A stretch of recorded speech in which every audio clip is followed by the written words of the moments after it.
नाज़रीन, पिछले मैंने व्लॉग में जो सीरीज़ हैं, ये दो पार्ट हैं। इसके पहला पार्ट मैंने अपलोड किया हुआ है और वो है कि ज़ैदी शिया कौन है। उनका इंट्रोडक्शन आप ज़रूर सुन लें ताकि आपको पता चल जाए कि ये कौन सा फ़िरका है और इसके क्या अकायद हैं, ताकि जो आज हम बात करेंगे उसको आप ज़्यादा समझ सकें।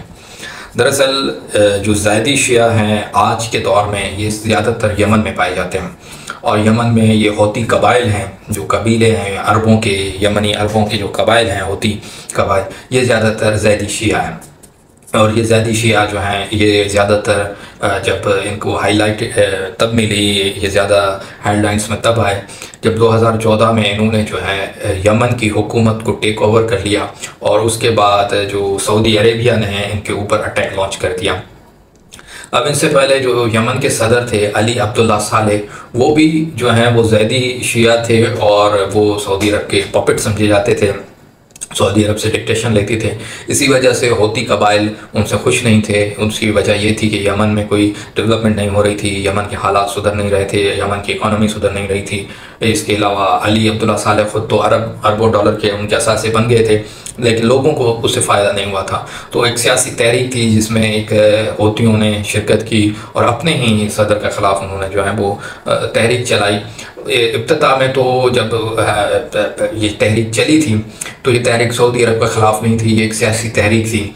और उस वक्त फिर जब इन्होंने ज़्यादा प्रेशर डाला था तो अली अब्दुल्ला सालेह चले गए थे और एक दूसरे जो है वो सदर हादी अब्दुल मंसूर के नाम से थे, जो कि ना ज़ैदी शिया थे ना ही होती थे, बल्कि वो सुन्नी समझे जाते थे। लेकिन क्योंकि सेकुलर सिस्टम है तो उसमें आप किसी फ़िरके की बुनियाद पर ये बात नहीं करेंगे, लेकिन वो भी डिलीवर नहीं कर पाए। तो फिर होती दोबारा उठे और उन्होंने उनके ख़िलाफ़ तहरीक चलाई और बिलाखिर उन्होंने फिर जो है वो यमन का जो दारुल हुकूमत है सना, उस पर उन्होंने कब्ज़ा कर लिया और वो भाग गए सदर सऊदी अरब की जानिब से। यमन के सदर सऊदी अरब भाग गए और फिर सऊदी अरब ने इनके ख़िलाफ़ अटैक लॉन्च कर दिया। नाज़रीन, अब इस जंग को सऊदी अरबिया को मजहबी टच देना था और ये साबित करना था कि ये जंग तो हम जो है वो कोई सियासी बुनियाद पर नहीं लड़ रहे बल्कि मजहबी बुनियाद पर लड़ रहे हैं। तो एक हवा खड़ा किया गया कि ये जो यमनी होती हैं ये तो दरअसल शिया हैं और शिया तो मुसलमान भी नहीं, ये तो कुफरी अकायद रखते हैं वगैरह वगैरह। तो इन्होंने फिर जो है एक बहुत बड़ी तहरीक चलाई और पाकिस्तान को भी प्रेशराइज़ किया गया कि आप इस जंग में हमारा साथ दें। और फिर हमारा जो आर्मी चीफ था राहिल शरीफ साहब, वो उनको जो है उन्होंने रेंट पर ले लिया। रिटायरमेंट के बाद वो आज तक वो वहाँ पर काम कर रहे हैं, रेंट पर हैं, वो वहाँ पर किराए पे काम करते हैं। तो वहाँ पर जो है उनको ले गए और उन्होंने 40-50 मुल्कों की सऊदी अरेबिया ने फ़ौज बनाई, मुसलमान 40-50 मुल्कों की उन्होंने फ़ौज बनाई और उसमें पाकिस्तान को भी शामिल किया, उसका झंडा भी रखा और बहुत सारे मुसलमान मुल्क, इजिप्ट, लेबनान, उसके अलावा टर्की और सारे मुल्कों को उन्होंने शामिल करके कोई 40 मुसलमान मुल्कों की एक फ़ौज बनाई और उस फ़ौज का सरबराह राहिल शरीफ साहब को रखा।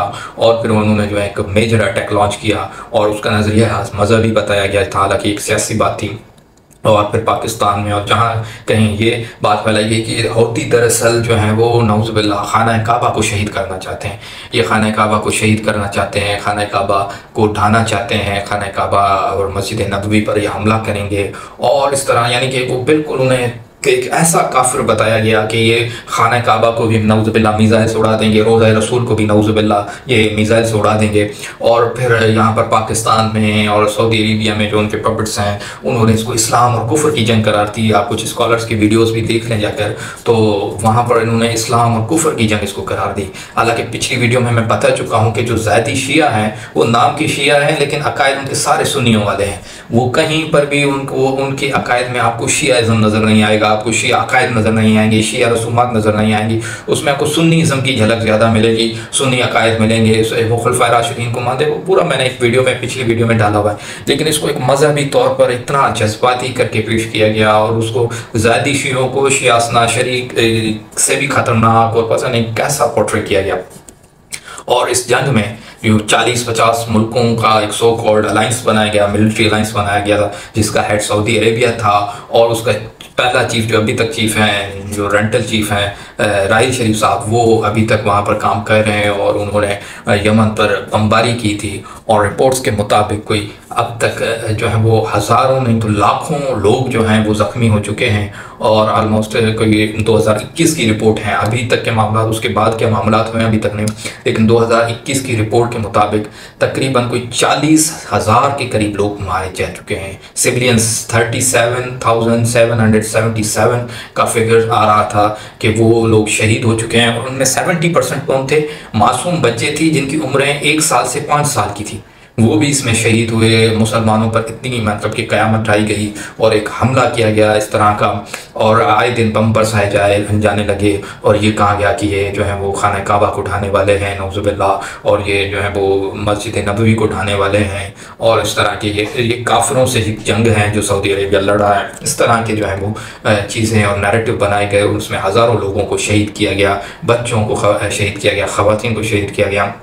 जो आज इजराइल में हो रहा था, ये सारा सऊदी अरेबिया 40 मुल्कों की फ़ौज बनाकर ये वहाँ पर ये सारी चीज़ें कर रहा था। तो इस तरह का एक नैरेटिव बनाया गया, इस तरह के हालात बनाए गए थे, और उस पर कोई नहीं बोल रहा था, बल्कि उस वॉर को मजहबी तौर पर सपोर्ट किया गया कि भाई ये तो बिल्कुल सऊदी अरेबिया सही कर रहा है और ये कुफ्र इस्लाम की जंग है। कोई मुसलमान इस पर बात नहीं कर रहा था। इवन के मैं बड़ा हैरान होता हूँ कि ईरान वैसे तो फ़लस्तीन की इतनी बात करता है हाईलाइटेड, और इस वक्त जब ये गज़ा का मसला चल रहा है, गज़ा के जो मजलूम हैं उनसे हिमायत की जाती है, और गज़ा के और फ़लस्तीन के परचम वो हाथों में लेकर जो है वो जुलूस निकालते हैं। लेकिन जब ये यमन के मामला हो रहे थे तो ना तो इस तरह की कोई तारीख ईरान में चल रही थी उन मुसलमानों से यकजहती में, और बाकी सुन्नी मुसलमान मुल्कों में तो ये चीज़ वैसे भी मुमकिन नहीं थी।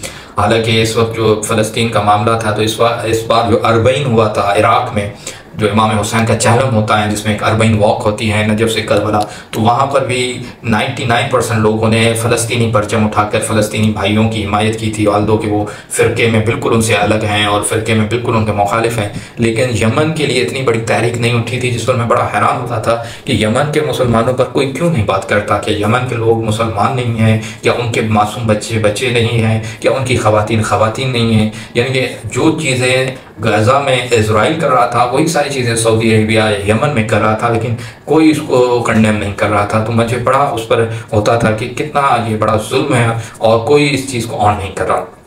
लेकिन खैर वक्त बदलता है और हालात कैसे कैसे बदलते हैं, वो कहते हैं ना आसमान बदलता है रंग कैसे कैसे।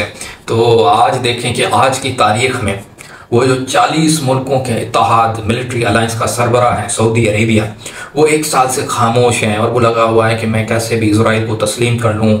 और उसका जो डिफेक्टो किंग है और क्राउन प्रिंस है मोहम्मद बिन सलमान, उसने अभी एक बयान दिया था कि मैं तो इजराइल को तस्लीम कर लूँ और तो पहले, लेकिन मेरी जान को ख़तरा है। इससे पहले भी जो इजिप्ट के सदर थे उन्होंने इजराइल को तस्लीम किया था तो वो मारे गए थे, लेकिन मैं अपनी लाइफ का रिस्क लेकर भी, यानी कि वो कहना चाह रहे थे कि मैं अपनी लाइफ का रिस्क डाल के भी इजराइल को कबूल कर सकता हूँ, मैं आपके लिए इतनी बड़ी खिदमत अमरीका के लिए इजराइल के लिए कर सकता हूँ। ऐसे इस किस्म के वो बयान दे रहा है, जबकि वो 40 मुल्कों की फ़ौज उन मुसलमान जो फ़िरके में भी, यानी कि गज़ा के लोग तो फ़िरके में भी सुन्नी हैं, उनकी मदद के लिए वो फ़ौज नहीं जा रही, अलबत्ता वो ईरान की फ़ौज जा रही है, ईरान के लोग उनकी मदद कर रहे हैं। हिज़्बुल्लाह जो प्योर शिया ऑर्गेनाइजेशन है वो उनकी मदद कर रहा है। हमास सुन्नी ऑर्गेनाइजेशन है जिसकी सारी मिलिट्री इक्विपमेंट्स वो ईरान उसको फराहम करता है, तो ईरान उनको सपोर्ट कर रहा है, और जो उनका फ़िरके का मुल्क है सऊदी अरेबिया वो उनको अपोज कर रहा है। तो इससे आप एक मुनाफिकत देख लें। और दूसरी जो बात जो मैं कहना चाह रहा था कि यानी आज तो सऊदी अरेबिया जो यमन पे लोगों को मार रहा है वो फ़लस्तीन के बच्चों की कोई मदद नहीं कर रहा, बल्कि वो लगा हुआ है कि किसी तरह ये मामला ठंडा हो जाए तो हम इजराइल को एज अ कंट्री रिकगनाइज़ कर लें। वहीं पर यमन के लोग जिन्होंने तकरीबन कोई 10 साल से वो सऊदी अरेबिया के जुल्मों से जो है वो दो चार हैं, सऊदी अरेबिया की बम्बारमेंट, उनके जहाज़ उन पे बम गिराते हैं, मिसाइल गिराते हैं, वो हौतीस जो हैं वो सऊदी अरेबिया से लड़ने वाले, वो जो अपने दिफा के लिए जो मजलूम एक कौम है वो फ़लस्तीनियों की मदद में इजराइल पर मिसाइल फेंक रही हैं। हालांकि आप देख लें कि और उनके पास बैलिस्टिक मिसाइल्स हैं हौतियों के पास जो यमन से उड़कर इजराइल पे गिर रहे हैं।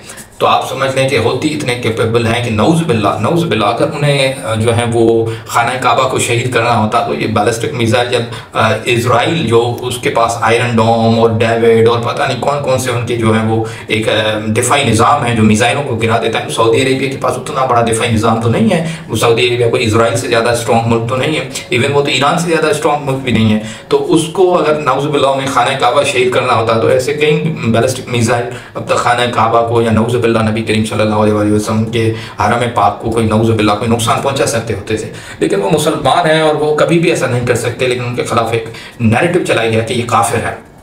हालांकि मैंने बताया कि इनके अकीदे सुन्नियों वाले ज़्यादा हैं। तो आज वो काफिर जो है उन्होंने रेड सी में ऐसा उन्होंने भौचाल मचा कर रखा हुआ है, ऐसा नाक में दम करके रखा हुआ है। रेड सी में जो बाबुल मुंदब एक जगह है, एक स्ट्रेट है जहाँ पर से तकरीबन दुनिया का 12% का ट्रेड होता है, वहाँ उन्होंने ब्लॉकेज बनाया हुआ है। वहाँ पर वो इजरायली शिप्स को, वहाँ पर वो जो है वो यूके की शिप्स को, इंग्लैंड की शिप्स को, अमेरिका की शिप्स को आए दिन मिसाइलों से निशाना बना रहे हैं। और यहाँ तक कि कहा जा रहा है कि $1 ट्रिलियन से ज़्यादा का नुकसान जो है वो सिर्फ ये होती कबाइल जिनके पास ना कोई बड़ी इक्विपमेंट है, ना 40 मुल्कों की फ़ौज है, ना कोई इतना जदीद असला है, वो जो है इतना बड़ा नुकसान दे चुके हैं कि $1 ट्रिलियन तक का नुकसान बताया जा रहा है मुख्तलिफ रिपोर्ट्स में कि उन्होंने पहुंचा दिया है। और उन्होंने जो है वो मजबूर कर दिया है, ऑल्दो कि इसराइली तैयारे, इसराइली मिसाइल जो है वो यमन पर गिर रहे हैं अपना दिफा के लिए।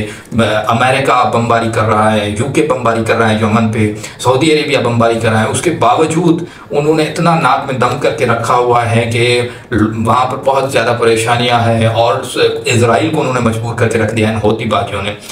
ये वो मजलूम है जिनके लिए कोई मुसलमान मुल्क नहीं उठा।